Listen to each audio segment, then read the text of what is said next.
Good morning players. So, ang araw po ngayon ay Webes, October 3, 2024. Tinabula na ba to? Ang alin ho? Wait lang. Nung katapusan pa po ito eh. Ha? Nung katapusan pa po. Anong katapusan? Wala pong panalo. Ha? Wala. Ay, ano nga ulit? Saan po? Sa anong bola, Nay? 655 pa rin? Nay! Sus po. Nay! 655 pa rin?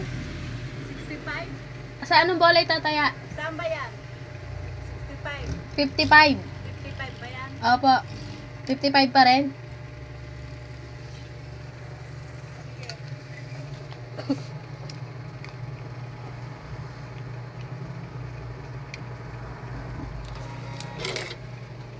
Eto ho.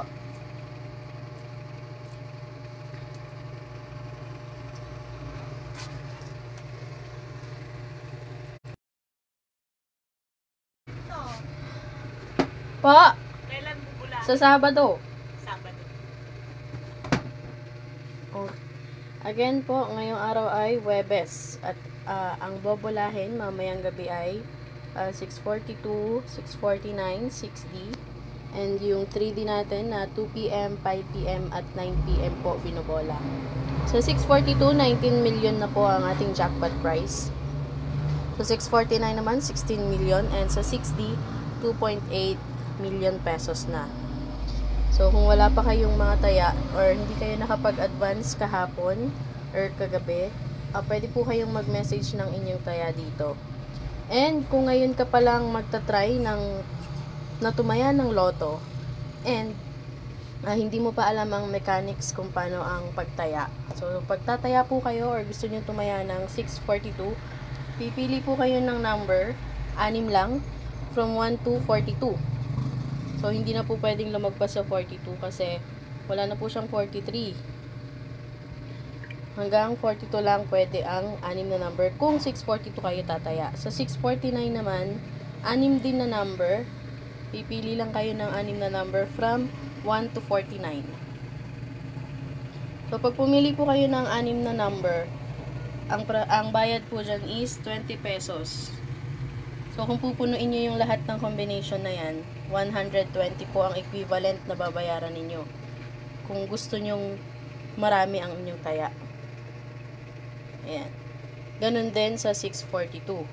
And nga po pala sa 642, pag napindot na yung isang number, ibig sabihin, isang beses nyo lang po pwedeng gamitin ang number. Hindi na po siya pwedeng dumoble na 2 1, 2 2. So, digit games po, pwede yon. Sa 6D, kung ngayon lang din kayo magtataya ng 6D, pipili lang kayo ng 6 na numero mula 0 hanggang 9. So, 10 piso ang pwede mong tayaan. Yan ang pinakamababang amount na pwedeng itaya. Ang pinakamalaki ay ang 1,000 pesos kung kaya po ninyo. So, 6 na number or digits mula 0 hanggang 9. Dito sa 6 digits, pwede doble-doble yung number. Kahit puro 1 or 1, 1, 2, 2, 3, 3, pwede po siya. Sa jackpot games, hindi. Isang beses lang ginagamit na pwedeng gamitin ang number pag sa jackpot games. Sa 3D naman, ganun din po. 0 to 9 din ang number na pagpipilian ninyo.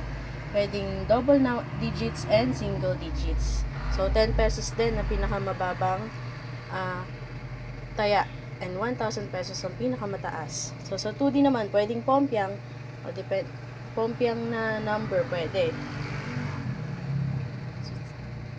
Kung 10 pesos ang gusto nyong taya or 10 pesos, pwede din po. And ulit, kung dito po kayo tumaya kahapon or kagabi, sa aming online loto, dito sa lotohan ni Ellie, K3 Taya Tayo, check nyo po ulit yung inyong mga tickets. Baka po kayo ay may balik taya. And kung meron, follow up nyo po ulit kami. Kung gusto nyong i-claim sa GCash or sa itataya nyo ulit sa mga panibago ninyong taya ngayong araw. So, check nyo po yung tickets nyo kung dito kayo tumaya sa amin kahapon or kagabi. para maklaim po ninyo ang inyong panalo. Sayang din, pambalik taya, pambayad din ng taya ninyo ngayong araw. Hanggang 8 PM po, pwedeng tumaya ng ating jackpot games. Kung kayo naman ay nagtumataya ng 3D at 2D, ang unang draw ay 2 PM. So, ang cut-off niyan ay 1:45. And mabilis po mag-sold out yung number sa 3D at 2D. Minsan sa 6D, mabilis din po mag-sold out ang number niyan. Kaya kung tumataya kayo ng digit games, pwede kayong tumaya ng maaga para hindi po siya mag-sold out. And para hindi rin po kayo maabutan ng cut-off. So, 2 PM ang first draw, 5 PM ang second draw, 9 PM naman ang third draw kasabay ng mga jackpot games natin mamayang gabi. So, alas 9. Ano po? Hello, Leo Pacheco. Sabayan, ano po? Sabi nyo? Kung tataya kayo, Leo, pag mag-PM po kayo sa aming Facebook page, Lotohan ni Ellie K3 Taya Tayo. Kung gusto mong lagi kang updated sa mga games and draw result and schedule ng mga draw natin araw-araw, mag-follow ka na rin and mag-subscribe ka na rin po para lagi mo makita ang videos, live videos and draw result dito sa aming Facebook page. And kung may mga friends kayo and relatives na naghahanap ng online lotto, pwede po sila dito. Refer nyo po sa kanila itong aming Facebook page. So, yun lang players. Kung kayo ay wala pang mga taya, mag-PM na po kayo ng maaga para di kayo makakabutan ng cut-off or para hindi ninyo makalimutan ng inyong mga taya. So, good morning po and good luck!